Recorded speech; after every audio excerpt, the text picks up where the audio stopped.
Good afternoon, welcome to another studio chat. This week we're really pleased to announce a new project that we've launched which features branding and website. So we want to unpack a bit about what goes into that. So I'm going to ask Rach some questions about that. So firstly, Rach, what in overview goes into a branding and a website project? So in terms of a project in where you kind of start, we always start with the branding. So that will be the internal branding, so that's understanding what your business is about and who you want to appeal to, and then reflecting that through the brand identity. So that's sort of the visual components, the logos, colours, typography, things like that. And then we'd move into imagery, capturing imagery. Website design will be linked alongside that. And then from there, it will be any sort of documentation and assets for the brand. So that is the order in which we would approach a project, just to make sure that everything dovetails together and that we sequence things in the right way. So yeah. Okay, great, that's really clear. So what would you say are some things that can trip people up sometimes?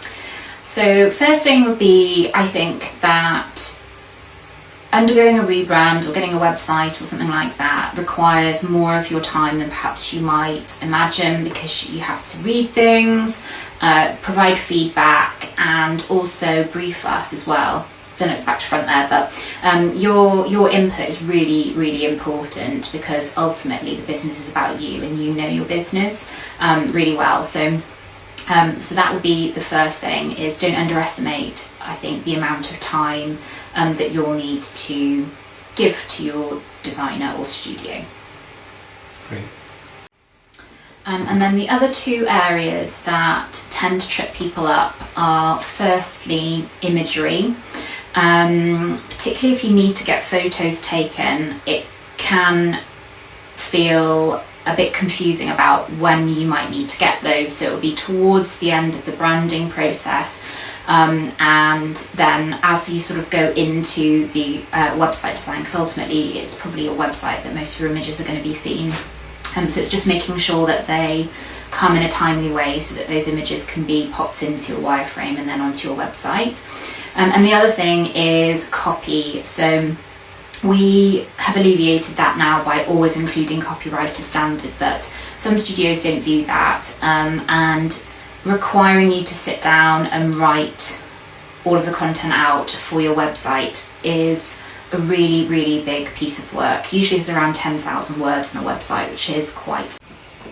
10,000 words is really the best part of a dissertation, but that would be all of the content on your about page, home page, any core service pages, and we like to separate out all of the core service pages, portfolio or case study or product descriptions, things like that, depending on what you've kind of got on there, contact page.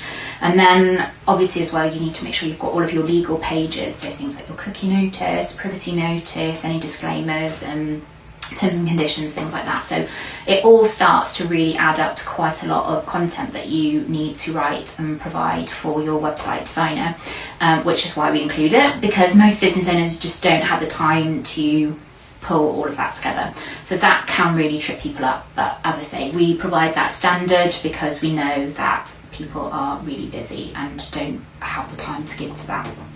So that would be the third one. So continuing with that theme a little, what would you say are some ways people can prepare themselves really well for a project?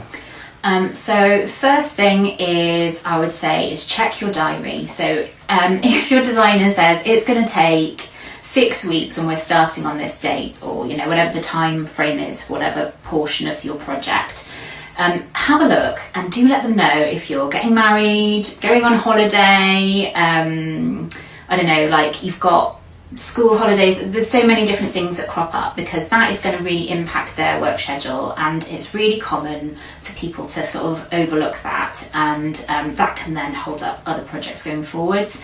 The other thing is, I think, just to be really upfront and honest about your likes and dislikes, things that just aren't resonating with you or clicking with you, and just being prepared to kind of give your whole